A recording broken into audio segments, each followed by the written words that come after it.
ओम नमो सद्गुरु निर्गुणा पार नाही तव गुणा बैसोनी माझ्या रसना हरिगुणा वर्णवी होतील केल घडते अपराध कोटी प्रल्हाद राज मम माय तुगाल पोटी नेने मी अन्य तुझ वाचुनी गोमाटी की प्रल्हाद राज मज रक्षतु संकटी की आनंदाच्या कोटी साठवल्या आमापोटी प्रेम चालेला प्रवाहो नाम गलवला हो. प्रस्तुत कीर्तन रूपी सेवेकरता घेतलेला अभंग जगद्गुरु संत श्रेष्ठ श्री संत तुकाराम महाराजांचा अतिशय महत्त्वाचा प्रसिद्ध आणि जवळजवळ परिचयातला असलेला असा अभंग असून ह्या अभंगातून जगद्गुरु श्री संत तुकाराम महाराज आपल्या जीवनात आपण काय साधना केली आणि जी साधना केली त्या साधनाचं फळ आमच्या जीवनात काय प्राप्त झालं त्याचं चिंतन तुकोबऱ्या अभंगात करतात. विठ्ठल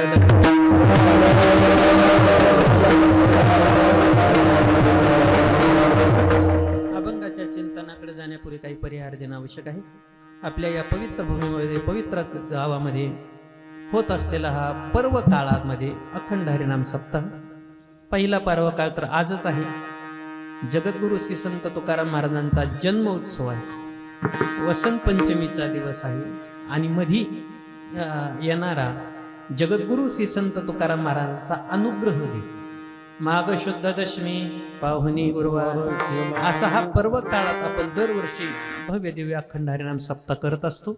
याही वर्षी त्याच आनंदात वैकुंठवासी गुरुवर तात्या महाराज वैकुंठवासी शाहूबाई माऊली यांच्या प्रेरणेने आणि त्याचबरोबर आमचे गुरुवर्य शांतीनाथ महाराज आणि गुरुवर्य शंखनाथ महाराज यांच्या कृपा आशीर्वादाने दरवर्षीप्रमाणे ह्याही वर्षी त्याच आनंदात त्याच उत्सवात आपण हा अखंड हरिनाम सप्ताह साजरा करत आहोत.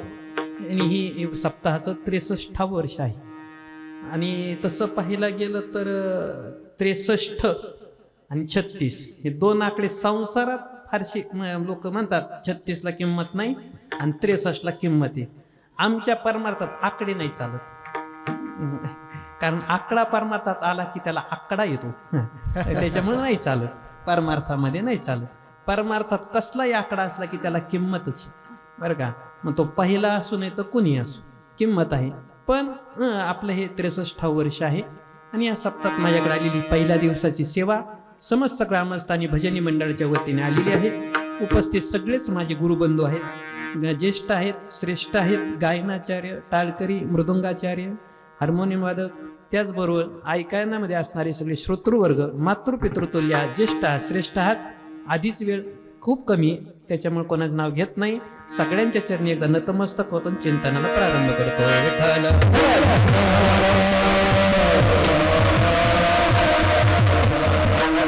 वारकरी संप्रदायामध्ये असा एक नियम आहे, सुरुवातीला मंगलाचरण व्हावं, मंगलाचरण झालं पाहिजे. मग त्या नियमावर विचार जर केला तर का करायचं मंगलाचरण? काही दुसरं करता येत नाही का? पहिल्या दिवशी करता येतं पण आपलं चिंतन करता येणं मंगलाचरण करावं. का करावं? कारण जगात मंगल करणारे आपलं कोण आहे याचा विचार आधी आपण करावा. तुकोबराय सांगतात जगामध्ये मंगल आपलं सांसारिक लोक करू शकत नाही. मंगल हे नोहे कन्या पुत्राधिक राहिला विचार लौकिका नाही होऊ शकत नाही. संसारातले करत नाही. मंगल करायचं असेल तर काही निकष ठेवावं लागेल. काय निकष ठेवा? 2 निकष ठेवा. जे आपलं मंगल करतात त्यांनी आपला शेवटपर्यंत सांभाळ केला पाहिजे. एक, जे आपलं मंगल करू शकतात त्यांनी शेवटच्या काळात आपल्याला मदत केली पाहिजे. आता हे संसारातले करतील का? का करतात का? करू शकतात का? नाही करू शकत. संसारातले नाही. जुन्या मंगल शब्द आहे ना, हा शब्द फार विचित्र आहे. मराठी शब्द तसे नाही की नाही महाराज. आपण बघा मराठी शब्दाचा विचार जर केला तर मंगल शब्द अनेक ठिकाणी चालतो. जुन्या का जे संन्यासी महाराज असतात ना, ते डोक्यावरचे केस काढताना बाकी काही म्हणत नाही. ते म्हणतात आम्हाला मंगल करायचे बरं का. कारण त्यांचं ठरलेलं असतं कधी करायचे कधी नाही. पौर्णिमेला शक्यतो संन्यासी करतात काही. मंगल करायचं म्हणतात आमचं. मग समजा त्यांना केस काढायचे असंही. दुसरं, जुन्या काळातले लोक लग्नाला म्हणायचे मंगल. माहित नाही आता कोणी असेल तर जुन्या काळात लोक म्हणायचे त्याचं मंगल आहे. आता खरं लग्नाला मंगल म्हणावं का? ज्याचा त्याचा प्रश्न आहे. आता झाले त्याला पुढं करता काय? नाही म्हणण्याची सोय नाही आणि हो म्हणावं तर पुढच्यांची गैरसोय होती. काय करावं, मग म्हणावं का न म्हणावं, ज्याला वाटेल त्यांनी म्हणावं नाही म्हणावं. पण निकष काय आपला, मंगल ज्याचं जो करतो त्यांनी शेवटपर्यंत सांभाळलं पाहिजे आणि शेवटच्या काळात मग सोडलं पाहिजे. तुम्ही बघा, लग्न जिथं होतं त्याच मंडपात त्याच मुलाचे आई वडील सांगतात आता दुसऱ्याला, ह्याचं लग्न लागलं, आता आमचा संबंध संपला, त्याचं त्यांनी बघावं, आता आम्ही काय त्याचा सांभाळ करायला बांधील नाही. म्हणजे लग्न होईपर्यंत बळबळ सांभाळतात, पुढं नाही सांभाळू शकत बर का. माये बापे पिंड पाळीला, देह जन्म मरण जाया संत संग, पाळलेले ठरलेलंच आहे. मग मंगल ते करू शकत नाही. जगामध्ये मंगल करण्याची ताकद एक परमात्म्यामध्ये आहे, दुसरी संतांमध्ये आहे, बाकी कुणी करू शकत नाही. म्हणून मंगलाचरण करावं. बस दरवेळेस ते चिंतन नाही आता सांगत, मंगलाचरण केलं पाहिजे. मग नामाचं वर्णन असावं. तुका म्हणे नाम चैतन्य हे धाम, तुकाराम महाराज सांगतात नामामध्ये फार ताकद आहे, नामस्मरणामध्ये इतकी ताकद आहे. नामचिंतनाच्या योगाने वर्णन केलं. तसं नामाचंच महत्त्व कळावं. आमच्या जीवनात आम्ही काय साधना केली आणि ती साधना करत असताना आम्ही आमच्या अंतःकरणामध्ये परमात्म्याला साठवलेला आहे. शब्द कसा आहे, कोटी, आनंदाच्या कोटी. वर्णन करताना तुकोबारांनी कोटी शब्द वापरला. आमच्या जीवनामध्ये एवढा आनंद झाला, तसं पाहायला गेलं तर वारकरी आणि जो आहे त्याच्या जीवनात इतका आनंद असतो, वर्णन करता येत नाही. तुम्ही बघा, आपण दिंडीत जातो, पंढरपूरला जातो, किती आनंद असतो महाराज, वर्णन करता येतं का? बघा काय वारीचं महत्व आहे, दिंडीचं महत्व काय, इतका आनंद असतो की आपण सांसारिक आहोत, आपल्याला घर आहे, आपल्याला संसारात जायचंय. आता हे मोबाईल मुळे होतं थोडा गोंधळ, पण नसताना नाहीच महाराज, लक्षात सुद्धा येत नाही, नव्हतं येत पूर्वीच्या काळी. असं म्हणतात बरं का. वारीला पूर्वी निघाले ना महाराज, लोक त्याला वाटे लावायचे, येण्याची शक्यता नसायची माघारी. वारीचं सांगतोय मी, कारण काय पत्ता येईनच म्हणून, नाहीच म्हणून, काय सुविधा होत्या त्या काळात, काहीच नव्हतं. हा आला तर आपला, नाही तर गेला, असंच वर्णन असायचं. पण तुम्ही स्वतः अनुभव घ्या. आपण जेव्हा दिंडीत जातो, दिंडीत निघालं 2 दिवस होऊ द्या, तिसऱ्या दिवशी शेजारच्यानी चालता चालता विचारावं आज वार कोणता आहे, एका मिनिटात सांगता येतो का? तो म्हणतो खरंच कोणता वार आहे, काय वार आहे. बऱ्याच वेळा पाहतो ते मोबाईल न, आता असू द्या पाहतात मोबाईल, पण कळतं का वार कोणता आहे, तारीख कोणती, दिवस कितवा आहे, काहीच कळत नाही. कधी काल्याचं कीर्तन आलं झालं समजत नाही, कळत नाही. कारण वारकऱ्याचे जीवन जर पाहिलं तर विठोबाचे राज्यामा नित्य दिवाळी, काय सांगायचे, इतका आनंद आहे वारकऱ्याच्या जीवनामध्ये. पदोपदी, पावला पावली, प्रत्येक क्षणाला ही साधना करत असताना झाले राम राज्य काय,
झाले रामराज्य काय ऊने आम्हास, काय वारकऱ्याला काय ऊने, विठोबाचे राज्य नाही तर रामराज्य, दोन्ही एकच आहे. आम्हाला आनंद आहे, इतका आनंद आहे. म्हणजे माणसाच्या जीवनात आनंदाचं चिंतन आहे. तो कसा आनंद आहे बघा तुम्ही. आनंदाचं चिंतन करताना अनेक पद्धतीने, अनेक ठिकाणी वर्णन आहे, पण शास्त्राने चिंतन करताना 2 पद्धतीने चिंतन केलं. एक ज्ञानशास्त्राच्या दृष्टीने आनंदाचा विचार पहा आणि एक भक्तिशास्त्राच्या दृष्टीने आनंदाचा विचार पहा. ज्ञानशास्त्रीचा विचार आपण बऱ्याच वेळा ऐकला, पण सांगतो. ज्ञानशास्त्राच्या दृष्टीने विचार करत असताना आनंद कसा आहे, वर्णन केलंय. युवास्यात् साधू युवाध्यायकाः आशिष्टो दृढिष्टो बलिष्ठाः तस्येयं पृथ्वी सर्वस्य वित्तस्य पूर्णस्यात् स एकः मानुषानन्दाः. एका माणसाचा आनंद सांगितला. काय आनंद सांगितला? युवास्यात् साधू युवाध्यायकाः. युवास्यात् एक माणसाचा आनंद पाहिजे असेल तर काय पाहिजे? युवास्यात पहिल्यांदा तरुण पाहिजे. तरुणाची संख्या काय कमी का आपल्या? भरपूर आहे. म्हणतात हे भारत देश हा तरुणांचा देश असं म्हणतात, पण आपल्या महाराष्ट्रासारखे तरुण तरी कुठंच नाही. का? तरणे नटे भाग्यवंत.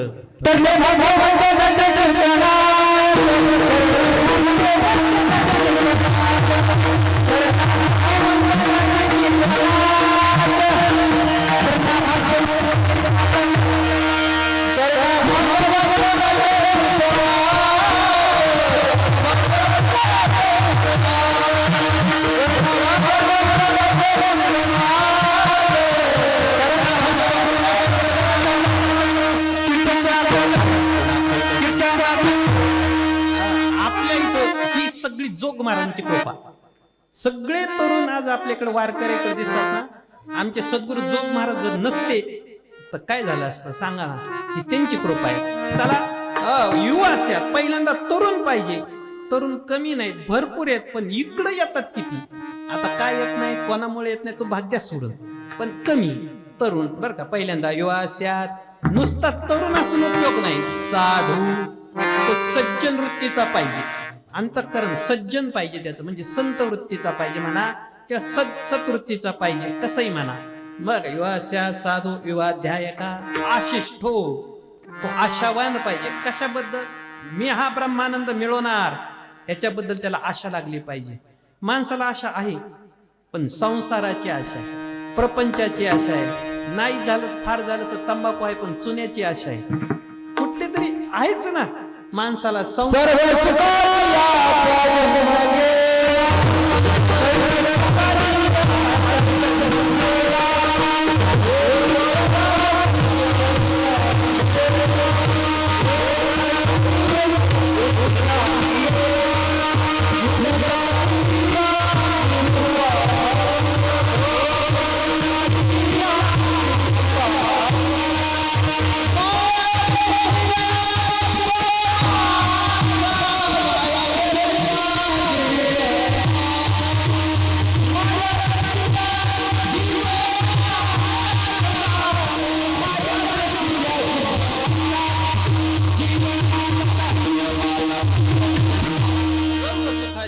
आशा जन्म गेला, आशेत जन्म जातो, पण परमार्थाच्या ब्रह्मानंदाच्या आशा कोणाला नाही, कोणाला नाही. पण तो आशावान पाहिजे. पुढे सांगितलं दृढवान. तो दृढ पाहिजे. दृढ काय? मिळवणारच. काही झालं तरी चालत, पण मिळवल्याशिवाय राहणार नाही. लोकमान्य टिळकांच्या चरित्रात प्रसंग आहे. लोकमान्य टिळक आजारी पडायचे, सारखे आजारी पडायचे. आमचे सद्गुरू जोग महाराज एक दिवशी त्यांना म्हणाले, विनोदानी म्हणाले, लोकमान्य म्हणजे बोला, तुम्हाला एक विचारू का? म्हणले विचारा. तुम्ही लोकमान्य? म्हणले हो, पण एक विचारतो. म्हणले मित्र होते खूप जवळचे. तुम्ही लोकमान्य आहेत पण देवमान्य कधी होणार? बरं का, सहज विचारलं. म्हणले आता ते काय आमच्या हातात नाही. म्हणले मग एक काम करा. म्हणले तुम्ही सारखं आजारी पडतात. आमचे जोग महाराज म्हणजे पहिलवान, सामर्थ्य. तर सांगितलं मग तसं जमत नाही. कास घालोनी बळकट, एवढं सोपं नाही. परमार्थ करायचा असेल तर सगळं चांगलं पाहिजे महाराज. शरीर चांगलं पाहिजे, सगळं तब्येत चांगली पाहिजे, मग परमार्थ करावा. लोक म्हणतात जाऊ द्या, ताप आला, बस एक देवाची कृपा. देवाची काय कृपा? परमार्थ करण्याकरता शरीर चांगलं पाहिजे, उड्या मारता आलं पाहिजे, नाचता आलं पाहिजे, सगळं करता आलं पाहिजे. परमार्थामध्ये शरीर चांगलं ठेवूनच परमार्थ होतो. ते म्हणले तुम्ही असं म्हणलात, तुम्ही कधी देशाला स्वातंत्र्य मिळवून द्यायची? म्हणले काय करा? जोगमाने सांगितलं आधी शरीर कामवा. आणि मग त्यांना शरीर कमवायला सांगितलं. 1 वर्ष लोकमान्य घराच्या बाहेर पडले नाही. जोग महाराजांनी त्यांना सगळे सांगितलं कसं करायचं, काय करायचं, मग बाहेर पडले. असं म्हणतात मरेपर्यंत आजारी नाही पडले परत, बरं का. आणि ते लोकमान्य एकदा रस्त्याने चालले होते. रस्त्याने डोक्यात विचार, कसं स्वातंत्र्य द्यावं, कसं करावं, काय करावं. आणि समोरून एक गाडी आली आणि ती आता धडकणार की एका माणसाने त्यांना असं बाजूला ओढलं. म्हणले आणि म्हणले काय झालं? अरे म्हणले गाडी आली ते मेले होते ना. तू वेडायस म्हणले. आपला पण निश्चय, जोपर्यंत देशाला स्वातंत्र्य मिळत नाही तोपर्यंत मरूच शकत नाही, बरं का, मरू शकत नाही. आपला खात्री तसं आपणही दृढ राहिलं पाहिजे. जोपर्यंत परमात्मा स्वप्नात का होईना येत नाही तोपर्यंत मरणार नाही.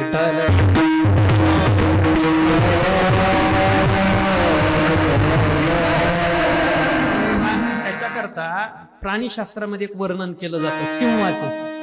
जंगलाचा राजा आहे ना तो सिंह. सिंहाचं वर्णन करताना चाणक्याने पण सांगितले मला, सिंह दको बको दकम, जाऊ द्या, सिंहाचा एक गुण घ्या म्हणतात चाणक्याने सांगितलं. काय सिंहाचा गुण घ्यायचा? काय? तो दृढ आहे महाराज. दृढ किती दृढ आहे तुम्ही बघा. सिंह असा प्राणी म्हणतात, कारण आपल्याला अनुभव नाही, कशाला वच करता, सिंहाचा अनुभव नाही. मग काय असं म्हणतात, व भूक लागली तरच शिकार करतो सिंह. काय करतो? भूक लागली तरच करतो, नसले तर काहीच करत नाही. आपल्याला काय प्रयोग करायचा नाही आणि आता आम्हाला काही जायचं नाही, नसल पटत एक दिवस चक्कर मारून या, आमचं काही म्हणणं नाही. भूक लागली असल तर नाही यायचो आपण माघारी, आणि नसल भूक लागली तर नक्की माघारी येणार, ठरलेलं आहे बरं का. भूक लागली तरच शिकार करणार. जगात एकच प्राणी असा आहे, किती खाऊ द्या, किती पोट भरू द्या, त्याला म्हटलं 2 गुलाबजाम खातो का, तो म्हणतो 4 खातो. कोण? आपणच. किती पोट भरू दे, किती खाऊ दे. आमचे महाराज जगन्नाथांना म्हणायचे कोटी करायची. काही काही माणसं इतकं खातात त्यांनी आ करावं तर आतलं दिसावं, अण्णा म्हणायचे. ते म्हणायचे हा कलश भरलेला तिथंच लवंडायचा. अरे ते विनोदानी म्हणायचे, अरे काय भरला ना कलश, पण तो नाही लवंडत म्हणले तिथं, किती ताकद. तर ते अण्णा म्हणायचे किती खावं हे माणसाला कळत नाही, काय खावं हे कळत नाही, कसं खावं हे पण कळत नाही, बरं का. सुगरणी आणि रसज्ञ आणि जेवण आले, सुगरणी आणि उदारी, ज्ञानोबा सांगतात. चला किती खाऊ कळत नाही. अण्णा म्हणायचे माणसाने जेवण करताना काय औषधासारखं जेवण करावं. म्हणजे जेवण जर औषधासारखं केलं तर औषध जेवणासारखी घ्यावी लागत नाही. पण आपण उलट करतोय, औषधासारखं जेवण घेत नाही, त्याच्यामुळे जेवणासारखे औषध आता घ्यावे लागतात. नाही जेवणाच्या समोर तो डबा ठेवा लागतो तरच जेवण जाते आजकाल, बरं का. काय करावं, किती खावं. जाऊ एक जाता धावतं सांगतो चिंतन. जैन संप्रदायामध्ये तरुण सागर होऊन गेले, फार मोठे संत, बरं का. आणि त्यांची पेपरला प्रवचन यायचे, कडवट नाव त्याचं प्रवचन, बारीक राहायचं थोडं. तर ते एका प्रवचनात मी वाचलं होतं. ते म्हणले परमार्थ म्हणजे काय? परमार्थ म्हणजे आपण म्हणतो तू परमार्थच, पण सोपा अर्थ सांगितला. परमार्थ म्हणजे काय? परमार्थ म्हणजे सोडणं. बस, सोडायला शिकलं की परमार्थ झाला. आपण धरायला खूप शिकलोय, त्याच्यामुळे शेवटी सुद्धा धरून न्यावं लागतं. काय वांगळ माहित नाही, काय गंमत. सोडायला शिकलं पाहिजे ना. माणसं म्हणतात नाही ना ते ना त्याला विसरू शकत नाही. काय करायचे? ज्याला लक्षात ठेवायचं त्याला लक्षात ठेवा ना. हा जाऊ द्या. तो शब्द विसरत नाही, तो व्यक्ती विसरत नाही, ते गाव विसरत नाही, ते स्थान विसरत नाही आपण, पण विसरली तया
परमार्थ आहे.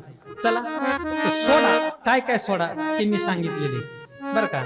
वयाचं 10वं वर्ष लागलं, 10 वर्ष सुरू झालं ना, आता दुसऱ्याच्या हाताला चालायचं सोडा. दुसऱ्याच्या हाताला धरायचं आणि मग चालायचं सोडून द्या. 20 वर्षाचं वय झालं, 20 वर्षाचं की दुसऱ्याच्या जीवावर जगायचं सोडा. इथं 45 झालं तरी म्हणतोय बापाला आहे का पैसे चुन्याला, उपयोग नाही. 20 वर्षात झालं की सांगितले बरं का. 30 वर्षाचं वय झालं की विनाकारण गावात भटकायचं सोडा. आता हे माझा मुद्दा इथं आला. 40 वर्षाचं वय झालं ना, रात्रीचं जेवायला सोडायचं, रात्रीचं खायचं नाही, जेवण करायचं नाही. माझं तर मत असं आहे बरं का, वैयक्तिक, ज्याचा त्याचा प्रश्न. जो आता कमी खाईल तोच जास्त जीव जगत. विषय सगळं खायला प्यायला आहे की नाही. वर्णाने 40 वर्षाचं वय झालं, रात्रीचं खायचं नाही, खायचं सोडा. 50 वर्षाचं वय झालं की गादीवर झोपायचं सोडा. आणि सांगू का, 60 वर्षाचं वय झालं की मी आता पुढे जगणारे हा विचारच सोडून द्या. विठ्ठल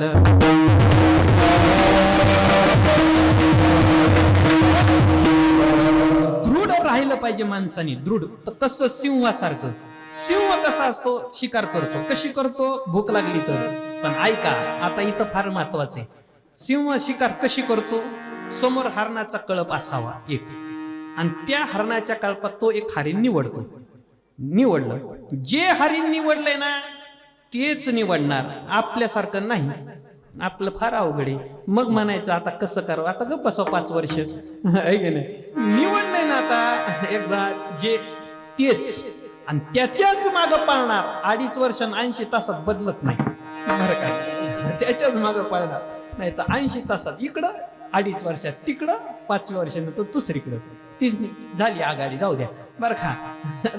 ते त्याच हरणाच्या मागं पाळणार आणि त्याला मिळेपर्यंत गप्प बसणार नाही.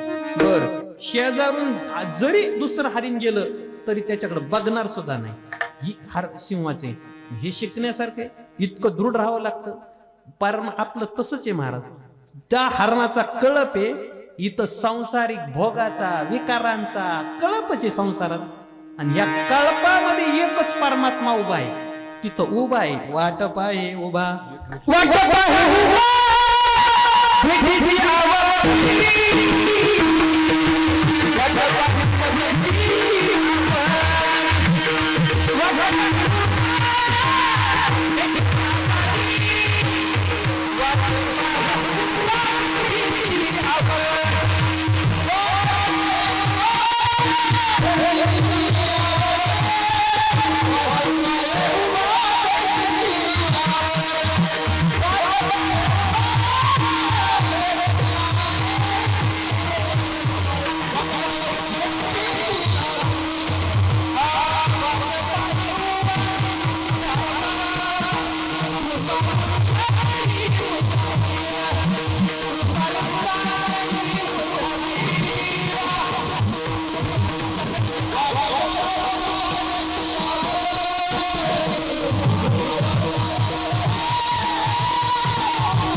सिंहासारखा वाटप आहे, कळप इथं संसारामध्ये. नको नको ते विकार, नको ते विषय.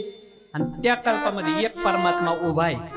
आणि तो परमात्मा जो उभा आहे त्या परमात्म्याच्या माग आपण लागलं पाहिजे. किती दिवस, किती पण. आणि तो मिळेपर्यंत गप्प बसायचं नाही महाराज. आजूबाजूला विकार त्रास देणारच आहे, पण सिंहासारखा दृढवान बरं का, तो आशावान पाहिजे, दृढवान पाहिजे, बलवान, बलिष्ठ. तो बलवान पाहिजे. कोणतं बल पाहिजे, शारीरिक, मानसिक आणि बुद्धिक सगळं बळ पाहिजे. बघा, युवास्यात युवाध्यायकः आशिष्टो दृढिष्टो बलिष्ठः. असा जो तरुणी, असा त्या तरुणाला सर्वस्य पृथ्वी वित्तस्य पूर्णस्यात्. त्या तरुण मुलाला आपल्या गावापुरतं नाही सांगत, तालुक्यापुरतं नाही सांगत, जिल्हा नाही, राज्य नाही, संपूर्ण पृथ्वीवरची संपत्ती, स्थावर आणि जंगम सगळी संपत्ती या तरुणाला एकट्याच्याला मालकीची म्हणून मिळाली. तर त्याला जो आनंद होतो तो एका माणसाचा आनंद. हा मनुष्य गंधर्व आनंद. हा शास्त्र सांगतं असे तरुण ज्यांना आनंद झालाय ना, असे तरुण 100 एकत्रित करा, तेव्हा जो आनंद होतो तो एका मनुष्य गंधर्वाचा आनंद. असे 100 मनुष्य गंधर्व एक करा, तेव्हा जो आनंद होतो तेव्हा तो एक देव गंधर्वाचा आनंद आहे. असे 100 देव गंधर्व एकत्रित करा, तेव्हा जो आनंद होतो तो एक अजानज देवाचा आनंद आहे. असे 100 अजानज देव एकत्रित करा, तेव्हा जो आनंद होतो तो एक पितृगणाचा आनंद आहे. ते म्हणजे कितपर्यंत चालायचं, जोपर्यंत 9 वाजत नाही तोपर्यंत. असे 100 पितृगण एकत्रित करा, तेव्हा जो आनंद होतो तो एक कर्मदेवाचा आनंद आहे. असे 100 कर्मदेव एकत्रित करा, मोजा बरं का, मोजत असं कोणी तर 100 कर्मदेवाचे एकत्रित करा. असे 100 कर्मदेव एकत्रित केले तर तो पितृगणाचा आनंद होतो. असे पितृगण 100 करा, तो आनंद झाला एक इंद्राचा. असे 100 इंद्र एक करा, तो आनंद होतो एक बृहस्पतीचा. असे 100 बृहस्पती एकत्रित करा, तो एक प्रजापतीचा. आणि असे 100 प्रजापती एकत्रित केले की एक ब्रह्मानंद होतो. विठ्ठल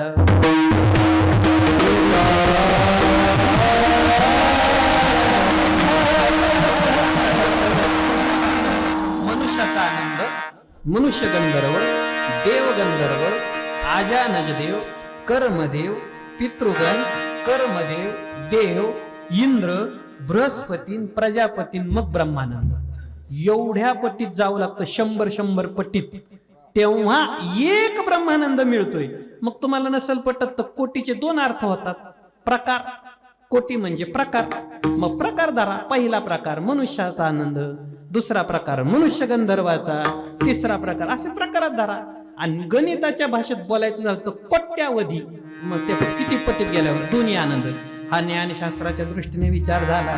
ज्ञानशास्त्राच्या दृष्टीने आम्हाला वारकऱ्यांनी आनंद सांगितला, पण आता भक्तिशास्त्राने चिंतन करा.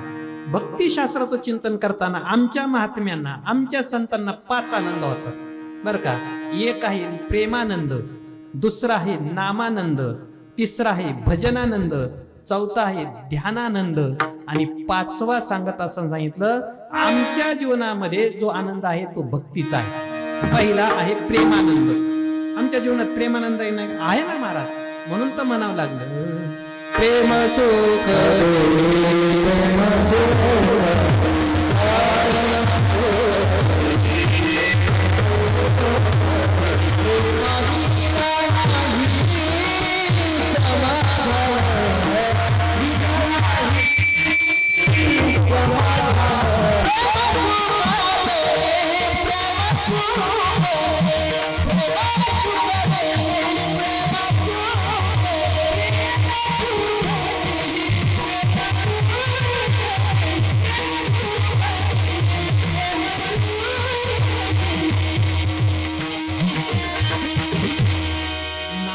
सांगतात देवा आम्हाला प्रेम सोडून काहीच नको.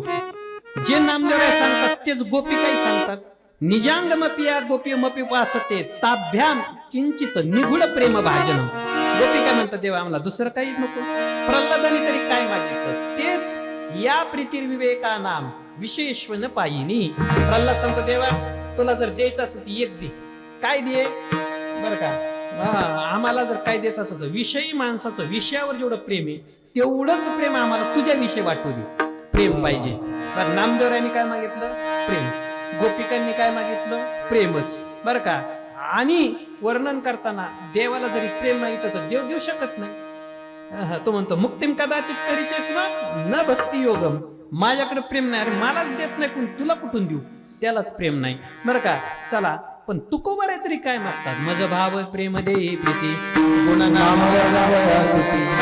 काहीच नको आणि काही नाही मागणे, सुख संपत्ती राज्य चाड धनी. आम्हाला काहीच नको, म्हणजे प्रेम पाहिजे आम्हाला. प्रेमाचा आनंद आहे. संत महात्मे प्रेमाचा आनंद घेतात. दुसरा आहे नामानंद. काय आनंद आहे महाराज, नाचते आनंद कल्लोळे पवित्र गाणे नामावळी रे. काय आनंद आहे नामामध्ये, इतका आनंद आहे. आमचे गुरुवर तात्याला एक दृष्टांत द्यायचे, प्रसिद्ध आहे, सगळ्यांनी ऐकलं असं. तात्या सांगायचे असं, काय आनंद घ्यावा नामदेवरायने. नामदेवरायांसारखा आनंद कुणीच नाही घेतला. नामाचा, भजनाचा, कीर्तनाचा. नामदेव कीर्तन करी पुढे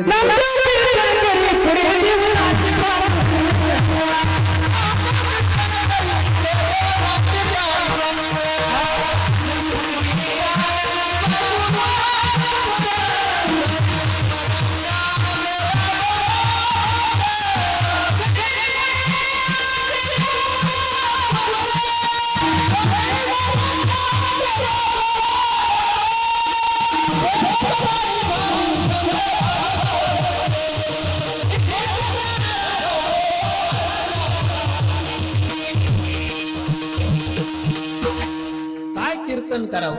त्या काळात गुरुदेव सांगायचे नामदेवरायांनी कीर्तन करावं. आणि नामदेवरायांच्या कीर्तनामध्ये टाळ वाजवायला कोण होतं?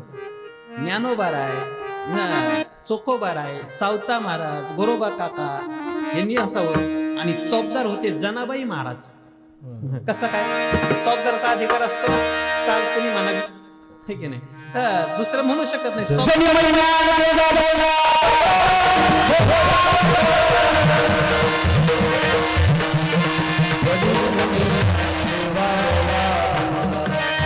जनाबाईंनी सांगावं, अभंग बोला बोला बर का. जनाबाईंनी, मग ते अधिकार कोणाला? जनाबाईंना. का? मग जनाबाई सांगतात, कारण जनाबाईचा अधिकार तेवढा आहे महाराज. जर जनाबाईला कळलंच नसतं कसं काय काय, तर मग कोणाला म्हणतात? पण माहिती ज्ञानोबाऱ्यांनी मला सांगायचं, नामदेवरांनी कीर्तन करावं आणि देवानी नाचावं ही ताकद होती बरं का. मग कीर्तन कसं करायचं महाराज? नामदेवरांनी विना घ्यावा, हातात चिपळ्या घ्याव्या, परमात्म्याच्या समोर उभा राहून जे कीर्तन चालू करावं, राम कृष्ण हरी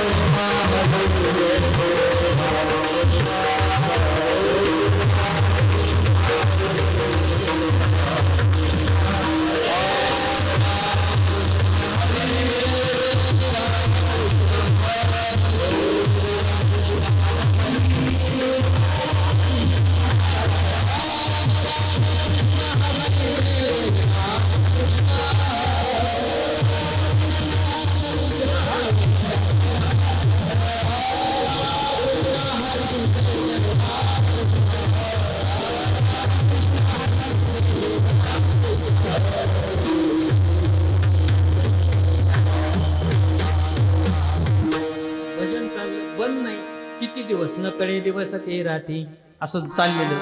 एक दिवशी नामदेवरांचा हात देवाने धरला. नामा, अरे किती भजन करतो, किती नाम भजन करतो, बघ ना किती किती करतो. म्हणले देवा मला दुसरं माहित नाही, मला तुझ्या नामामध्ये फार आनंद आहे. अरे म्हणले नामा, देव मी म्हणत नाही तुला बाकीचं काही, पण दिवसातून नाही 2 दिवसातून तरी एकदा खात जा, जेवण करत जा. आपल्याला सांगावं लागतं आता जरा कमी खावं. काय होते? डॉक्टरला सांगावं लागतं आता जरा कमी खा, वजन वाढलंय. काय ते आता वाढतं बरंच काही, कोलेस्ट्रॉल आणि ते बरं का वाढलंय, आता कमी खा, सांगावं लागतं डॉक्टरला. नामदेवरांना सांगावं लागलं देवाला, अरे खात जा कधीतरी. नामदेव म्हणले देवा माझं मी बघीन ना, तुझं तू बघ, आमचं काम आम्ही करतो, तुझं काम तू कर, मी खाईन ना खाईन मी बघीन ना. अरे पडशील, बघीन मी, तुमचं तुम्ही बघा, माझं मी बघीन. प्रेमाचं नातं दोघांचं. नामदेव हसले, म्हणलं आता काय करू ह्यांना, आम्हाला काय कळत नाही, खावं काहीतरी, असा विचार चाललेला बरं का. आणि तिकडं नामदेवरांच्या ज्या पत्नी राजाई, काय संसार आहे म्हणजे आपला, काय प्रपंच काय चाललंय म्हणले, नको म्हणले, काय खरं नाही. मग काय नारा विटा गोंधा मारा सगळं न उचललो, आपल्याला संसारात राहायचंच नाही. असला संसार आमचं ठीक आहे हो म्हणले, आम्ही काही खाऊ, आम्ही कसंही राहू, नाही मिळालं तर पाणी पिऊन राहू.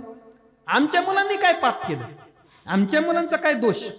भूक लागली तर म्हणत सुद्धा नाहीत लेकर, भूक लागली आई, माहितीये ना घरात काहीच नाही. आपण म्हणून आईला आणखी दुःखी का करावं? म्हणत नाही, मुलं म्हणत नाही, आई मला भूक लागली, तोंडात शब्द येणार नाही. माहिती आईला दुःख कसं पाहावं? आई म्हणले नको बाबा, ते दुःख नकोच. मुलांना उचललं, चंद्रभागेत आल्या आणि म्हणले देवा तुझा भक्त आणि तू, तुम्हाला दोघांना मिळून जो गोंधळ घालायचा तो घाला आणि काय करायचे ते करा, पण आता आम्हाला नाही राहायचं तुमच्या ह्याच्यात. डोळे मिटले, चंद्रभागेत उडी मारली, उडी मारता क्षणी परमात्मा खाली हजर. म्हणजे काय झालं, असं का करता? म्हणजे का? अरे माझ्या भक्ताचा संसार असा अर्धवट सोडून मी नाही जाऊ देणार. अरे काय ते संसारात आहे म्हणजे तुझ्या, काय माझ्या पोरांचा काय दोष, त्यांना काय उपाशी ठेवायचं. म्हणजे मी कशा करताय, चला मी आहे ना, चला म्हणजे आणलं घरी. आता देवांनी कुठून राशन आणलं नाही ना, राशनच्या दुकानातून नाही, कुठं आनंदाचा शिदा नाही का, कुठं काहीच नाही. परमात्म्याला काय तयार करायचं काय महाराज, सगळं त्यांनी दिलून टाकणार. काय तो तांदूळ असन, काय ते तूप असन, काय असन सांगता येत नाही, इतकं दिलून टाकलं. म्हणजे करा, सगळं दिलं. नामदेवराय भजन करून घरी आले, आणि घरी आले तर ते गल्लीत दारातच वास. आजही आपण तुम्ही पाहिलं नामदेवरांचं घर तर त्या विना गल्लीतच त्या सेतू बांधलाय ना तिथं पलीकडं, आणि त्या बोळीतून ती नामदेवराय निघाली आणि म्हणले चुकली असं, भजनामध्ये आपण ही बोळ जायचं, ती बोळ पकडली असं. आपल्या घरातून असा वास येऊ शकत नाही, खात्री होती ना. माघारी फिरले, तेवढंच नारा विठा गोंदामध्ये, ओ बाबा कुठं चालला. अरे म्हणले आपलं घर कुठं आहे, काय बघा ना. म्हणले घर हेच, आणि मग एवढा सुगंध, म्हणजे आपल्याच घरातून. अवघडच आहे म्हणले, काय आता होऊन गेलं की सगळं. कस काय येतोय सुगंध. चला नामदेवराय गेले आत, आले. हे कोणी काय बदल कस काय म्हणले, बोलायचं नाही म्हणले, बोलायचं नाही म्हणले. का आम्ही कोणाकडे भीक मागायला गेलो नाही, कोणी आम्हाला भिक्षा दिली नाही, कोणी आम्हाला दान दिलं नाही, कोणी आम्हाला कोरोनाच्या काळात सेल्फी काढण्याकरता दिलेलं नाही बरं का. हे कोणी आम्हाला काही दिलेलं नाही, कारण आता काही सध्या 5 वर्ष बोलायचं नाही, लाडकं लुडकं काही नाही बरं का. हे कोणी आम्हाला दिलेलं अनुदान पण नाही, मग हे तुमच्याच देवाने आम्हाला दिले. नामदेवराय म्हणले हे असलं देवाने जरी दिलं तरी आम्ही दुसऱ्याचं खायचं मग भक्ती करायची, जमत नाही, आम्हाला जमणार नाही. आता नको बोलायला, जाऊ दे का. दुसऱ्याचं खायची भक्ती अजिबात नाही, नाही करत, आम्ही करणार नाही, करू शकत नाही. ते म्हणले नाही. मग काय, उचललं सगळं, गोळा केलं, चंद्रभागेत वार करायला वाटून टाकलं, पुन्हा भजनाला. नामदेवराय घरी जाऊन चंद्रभागेत जाऊन वाटून मंदिरात येईपर्यंत देवाने दुसरं देऊन परत देव मंदिरात उभे. देवाला काय अवघड. नामदेवराय पुन्हा घरी, पुन्हा ते म्हणले हे असं चालायचं कसं, किती वाऱ्या कराव्या लागतील, 4 आहेत मला, किती वाऱ्या कराव्या लागतील. हे दुखणं मुळापासून बरं केलं पाहिजे, आधी ह्याला वटणीवर आणतो आणि मग सगळं वाटून टाकतो. आली ताकानीच आले, राग आलेला, डोळे लाल झालेले. नामदेवरायांचा असा अवतार देवाने कधीच पाहिला नाही. प्रेममूर्ती पण असे लाल झालेले, ताड ताड ताड ताडत करत आले. नामदेवरायांचा अवतार हा पाहिलं देवही घाबरत, अरे बाप खाली उतरलं पाहिजे, कारण मी नुसता देवे, ते नाम देवे. बर तो नाम देव आहे म्हणून मी देवे बरं का, नाही तर मला कोण विचारतय बरं का. तो नाम देव नसता तर मला देव कोणी मानलंच नसतं, म्हणून त्यांच्या देवावर आहे. नामदेव पुढे आले की देव खाली उतरले. नामा पुढे देवाला खालीच यावं लागतं, हे घे नाही. आली देव खाली आले, नामाला जवळ करायला आले. म्हणले घेऊ नको जवळ, अजिबात यायचं नाही म्हणले. तुझा माझा संबंध संपला, तू वेगळा आणि मी वेगळा.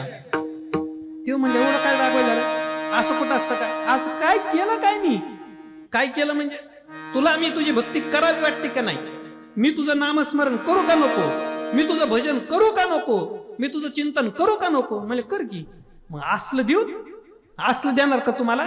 तुकोबाराय सुद्धा सांगतात ना, नावडे जे चित्ता तेची होसी पुरविता. काय करायचं म्हणजे हे देणार का, आणि हे करून मी भक्ती करायची का. नको नको, नाही पाहिजे आम्हाला. कशा करता देतो. अरे म्हणले अरे थोडं खात जा. कशा करता देतो. म्हणजे नाही, जर मी तुझी भक्ती करावी वाटत असेल तर मला काही द्यायचं नाही, तर मी तुझी भक्ती करन. आता आम्ही वारीला गेली सांगून येतो, जर ऊस वेळच्या वेळेवर गेला आणि कांद्याचा भाव जरा बरा आला नाही ना आला तर पुढची वारी चैत्र, नाहीतर गेली मग आषाढी आलो तर आलो, पाऊस नीट आला तर, नाही तर काही खरं नाही आमचं म्हणजे वारीचं. आम्ही येऊच म्हणून सांगता येत नाही, तुला सांगावं लागत.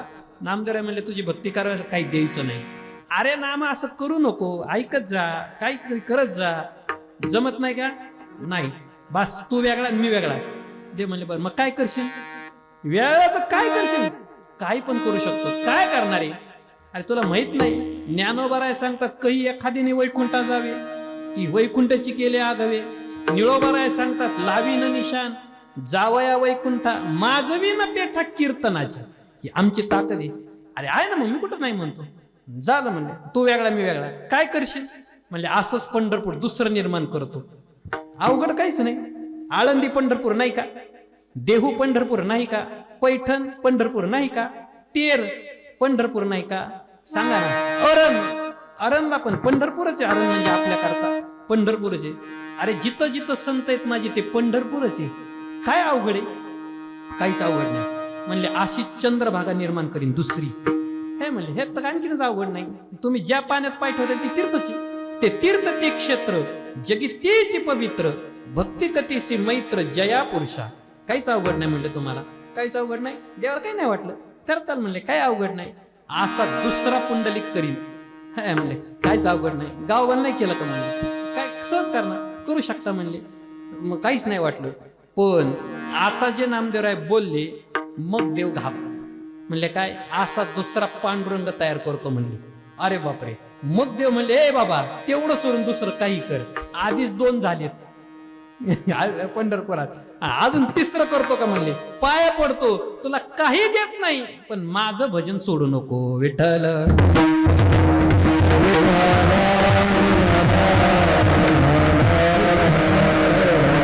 नामाचा आनंद, नामानंद बर का. पहिला प्रेमानंद, दुसरा नामानंद, तिसरा भजनानंद.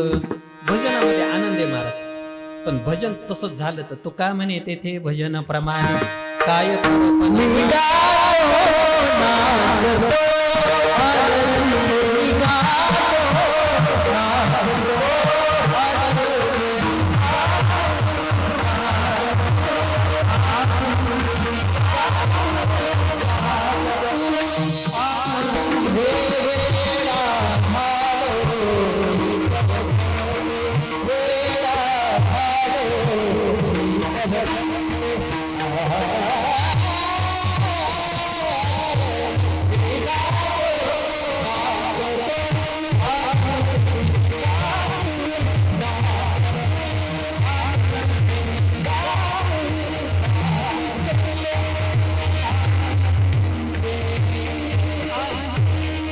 भजनामध्ये आनंद आहे.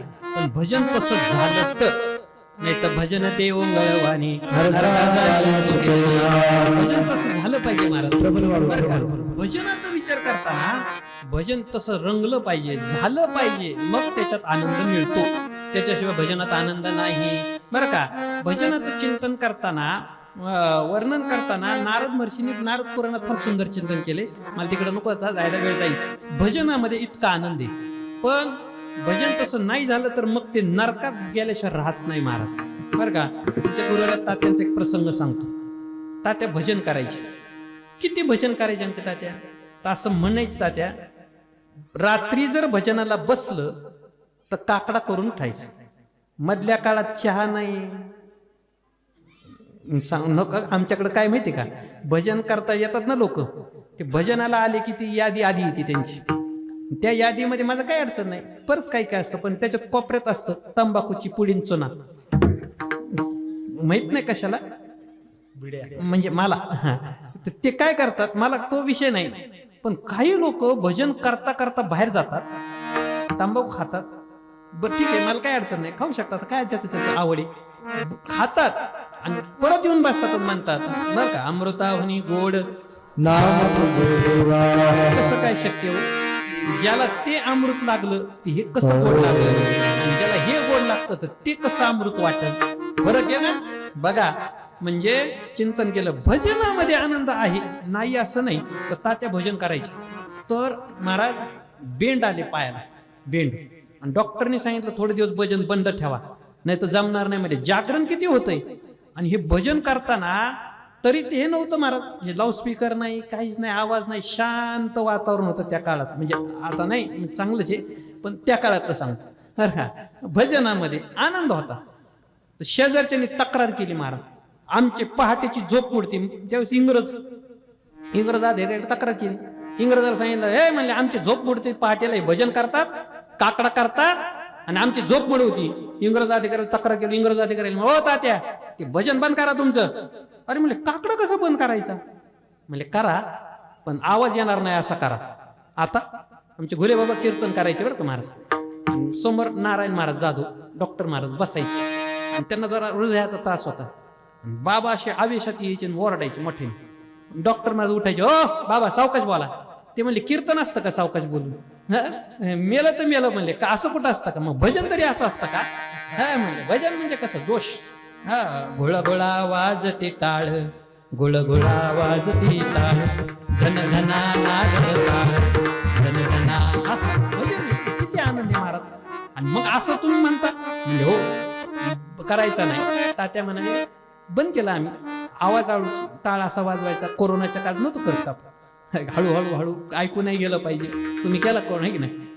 कोरोनाच्या काळात हळूहळू वाजवायचं. उठा पांडुरंगा आता दर्शन द्या सगळा, झाला अरुणोदय सर्दी मध्ये करायचं. असं हळूहळू आवाज नाही गेला पाहिजे. किती काय करावं. आणि मग 4 दिवस झाले, 5 दिवस झाले, त्या इंग्रज अधिकाऱ्याच्या स्वप्नात देव गेले आणि त्याला सांगितलं ते भजन चालू करणे तुझ्याकडे बघतो बरं का. तो पळत आला म्हणला तात्या करा. असं भजनाचा आणि ताकद पाहिजे. पण ते कधी सगळं जुळून आलं तर त्याच्याशिवाय नाही. लावणी मृदंग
प्रेमाचा आनंद, दुसरा नामाचा आनंद, तिसरा भजनाचा आनंद आणि चौथा आहे ज्ञानानंद. मी नंतर सांगणार आहे. ज्ञानाचा पण आनंद आहे बरं का. ज्ञानाचा नंतर 5वा सांगितलं ध्यानानंद. गातो एका ध्यातो एका, अंतर्बाही पाहतो एका. ध्यानाचा पण आनंद आहे. ध्यान आहे महाराज. आपण आपल्याकडे योग साधना ध्यान हे म्हणतो, पण आताच्या काळात ते फारसं कोणाला योग याग क्रिया धर्म माया गेले ते विलया गेले. आता त्या क्रिया उपयोगाच्या नाही का. सगळं कळालं आम्हाला. सगळे योग याग तपे केली तयाने अमोपे. आमचे गुरुवर येतात ते समाधी अवस्था लावायची. गुरु दांडेकर मामांना त्यांनी एकदा घरी आणलं आणि म्हणले मामा तुम्हाला एक क्रिया करून दाखवायची. म्हणजे दाखवा. तर जवळजवळ 5 फूट जमिनीपासून वर जाऊन दाखवलं तात्याने. मामांना दाखवलं. म्हणले हे बघा इतका अभ्यास झालाय समाधीचा. मामाने सांगितलं म्हणले हे घेऊन काय करायचं, हे करून काय मिळवणार. म्हणजे मग काय, मग तुमच्या जीवनामध्ये हे मिळवायचंय का कृतकृत्यता मिळवायची. म्हणजे कृतकृत्यता त्याच्याकरता एकच करावं लागेल. हातात गाथा ज्ञानेश्वरी भागवत असेल तरच जमल. हे साधन नाही. योगयाग वेदी येणे नोहे सिद्धी हे नाही उपयोगाचं. मग काय करू.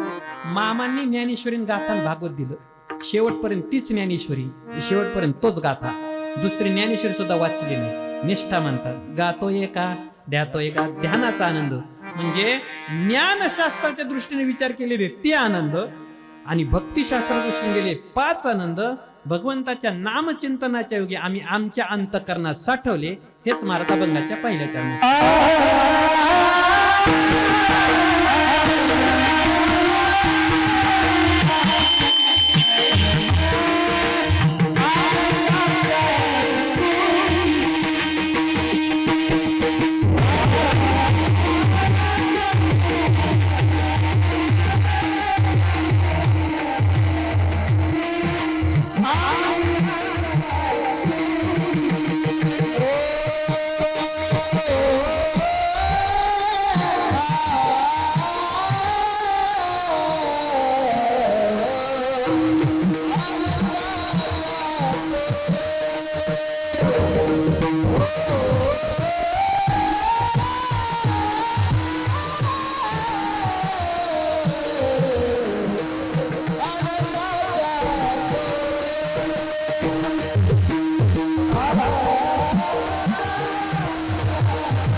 आनंदाच्या कोटी आमच्या जीवनामध्ये काय केलं, नामसाधना केली, इतका आनंद आमच्या अंतःकरणाला आम्ही साठवला बर का. ही भाषा आहे, पण त्याच्या पुढचा आनंद आमचे महात्मे भोगतात. कोणचा? ज्ञानोत्तर प्रेम लक्षणा जी भक्ती आहे, तो आनंद खरा आहे. आधी भगवंताचं ज्ञान व्हावं बर का. ज्ञान झाल्यानंतर जो आनंद होतो, काय सांगायचं तो आनंद, पंचदशिकार वर्णन करतात त्या ज्ञानाच्या आनंदाचं. भगवंताचं ज्ञान झालं की तो आनंद कसा असतोय, धन्योहम नित्यं स्वात्मानम अंजसा वेदमी, धन्योहम ब्रह्मानंदो मे विभाति मे स्पष्टम. आमच्या जीवनात तो आनंद झाला. खरं बघितलं तर तुकोबारायांच्या जीवनात सगळेच आनंद होते महाराज, असं आपल्याला दिसतं का? नाही महाराज. काय सांगायचं, तुकाराम महाराजांचा प्रपंच आपण पहा. वर्णन असं, एकदा तुकोबारायांच्या ज्या पत्नी आवलीने विचार केला, काय करावं म्हणले, प्रपंचाकडे लक्षच द्यायना, संसाराकडे लक्षच द्यायना, पांडुरंगाला काय बोला काय करावं काही कळना. देवाच्या मनात आलं आता काय करावं. तुकोबारायांना पण वाटलं आपल्यामुळं आपल्या देवाला बोलणं पडायला लागलं, थोडं प्रपंचाकडे लक्ष दिलं पाहिजे, असं तुकोबारायांनी पण विचार केला. मग काय करावं. एक दिवशी आवली तुकोबारायांकडे गेली. म्हणजे 2-4 माणसं चालले होते कुठेतरी व्यापाराला. म्हणजे महाराज जाता का त्यांच्या बरोबर व्यापाराला, आता नाटक करायचं होतं थोडं प्रपंचाचं, जातो म्हणे. हा नक्की? म्हणजे नक्की. इतका आनंद झाला, वा म्हणजे नक्की जाणार. मग आता जायचं तर पैसे पाहिजेत, पण मग आवलीचा अधिकार फार मोठा, माहेर काय सामान्य होतं का.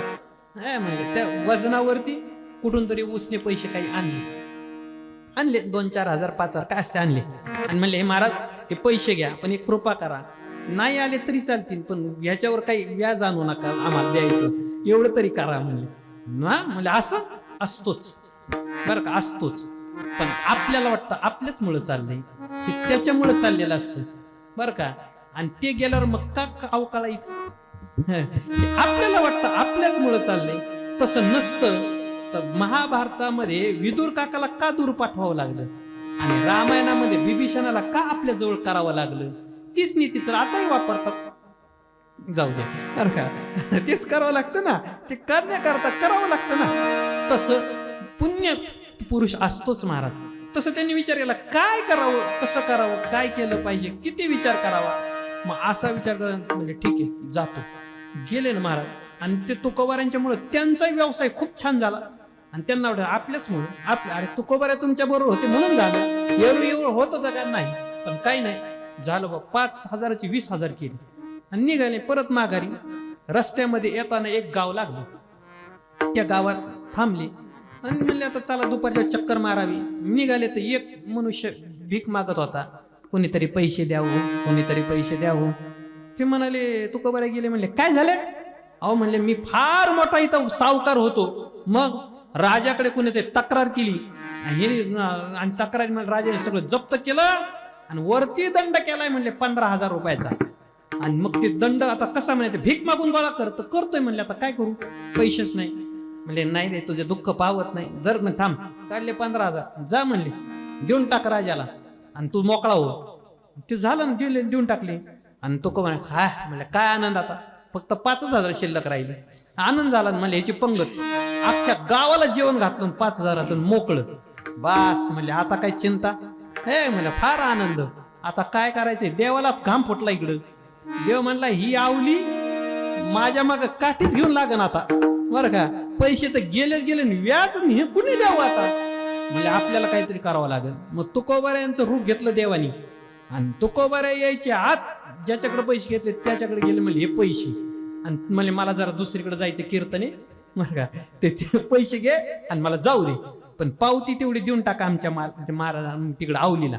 बरं म्हणले ते आवली पावती दिली आणि ते घेतलं आणि मग तुकोबारा आले आणि जरा मग तिथं आल्यावर जरा आता उदास झालेले. म्हणजे काय झालं म्हणले आवली ते पैसे तर नाही देता येत म्हणले आता आपल्याला काय करायचं. म्हणले काय खोटं बोलता, ही पावती बघा ना, पावती बघा. दिली ना म्हणले. मग लक्षात आलं आपल्यामुळे देवाला त्रास झाला ना इथून पुढे कोणत्याच व्यापाराकरता बाहेर पडणार नाही. मग गेले नाही महाराज. असा प्रपंच तुकोबाऱ्यांचा होता महाराज. आणि आशिया संसारामध्ये तुम्हाला आनंद दिसतो का, नाही दिसत. पण त्यांच्या इतका आनंदी कोण होतो. तो का म्हणे खातो आनंदाचे लाडू. काय सांगावं, सर्व सुकल्यालो सर्व अलंकार आनंदे निर्भर. आम्हाला इतका आनंद आहे महाराज, इतका आनंद आहे की आम्हाला आता जगातल्या प्रत्येक कणात आनंद दिसतोय. अवघेची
त्रैलोक्य काय आनंद आहे, इतका आनंद त्यांच्या जीवनात, इतका आनंद.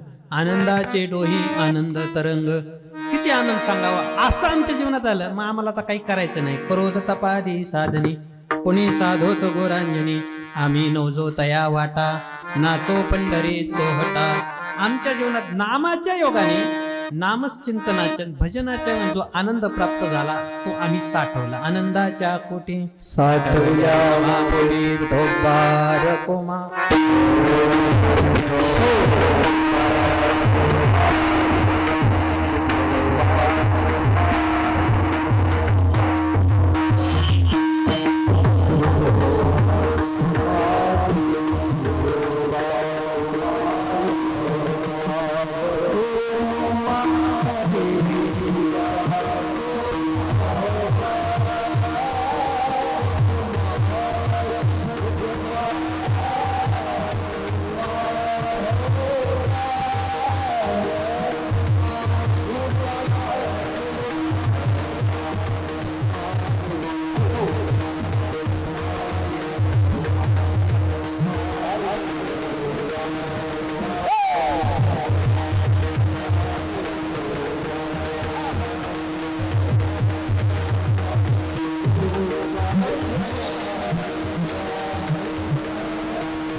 आमच्या जीवनामध्ये आम्ही आनंदाच्या पोटी म्हणजे परमात्म्याला साठवलं, तो आनंद आमच्या अंतःकरणात साठवला.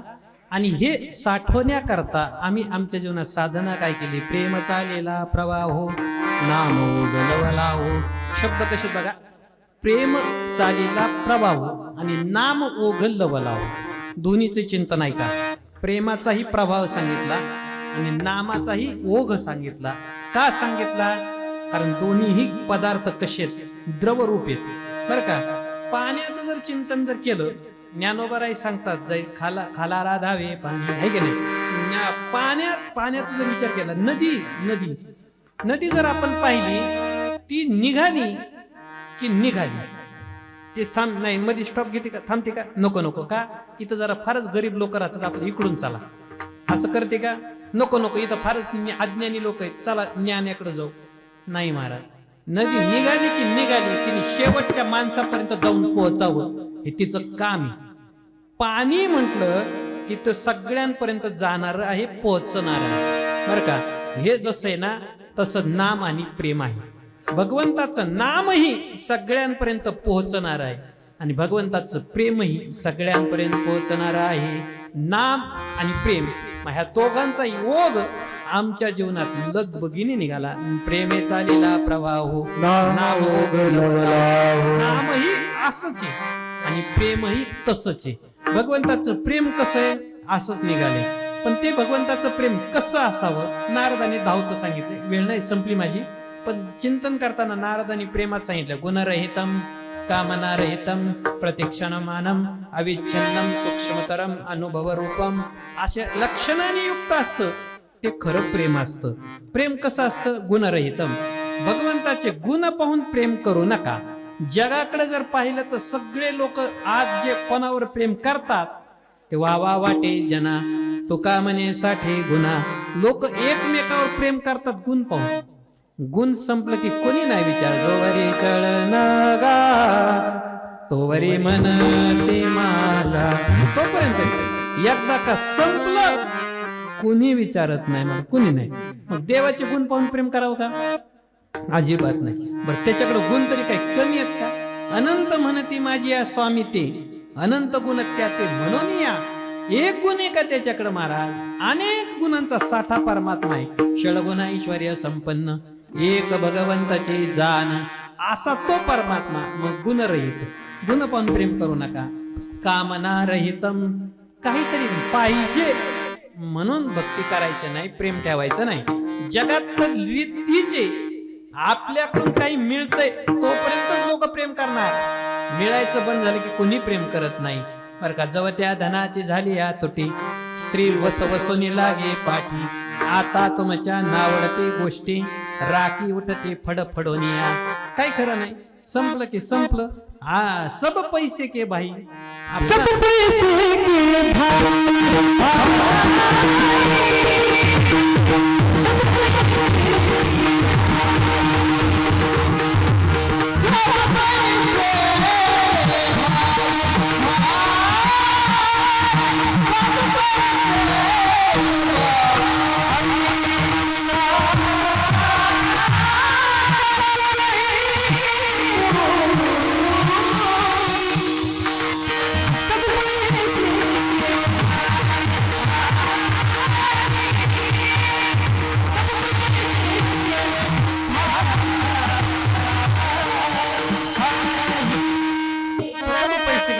अपने पल्लव में पैसा होय तब कोई मिठा बोला.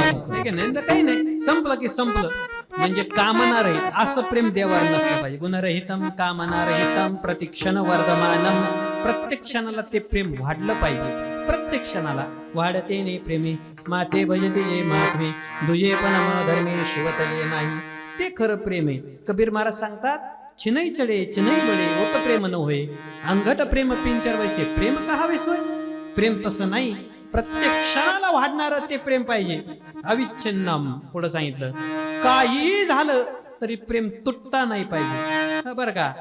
या भक्ती रसामृत सिंधू ग्रंथ आहे, त्याच्यात वर्णन केलंय त्यांनी. शरीर असताना देवावर प्रेम करू यात काय नव्हतं. शरीर पडल्यावर सुद्धा प्रेम करणार. कसं काय? पंचत्वम तनुरेतो भूतनिवाह स्वांश विशंतो स्फुटम धातारम प्रणिपत्यारम तत्रापि याची वरम.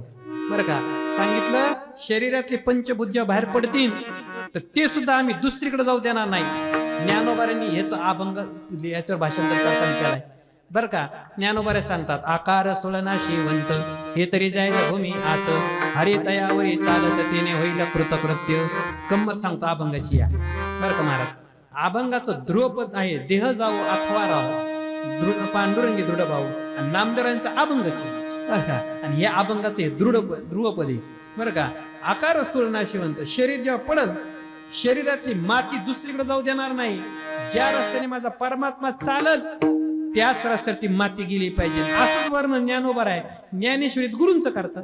ये शरीराची माती मिळविन ती एक शिती जेत श्रीचरण आराध्याचे वर्णन केलं.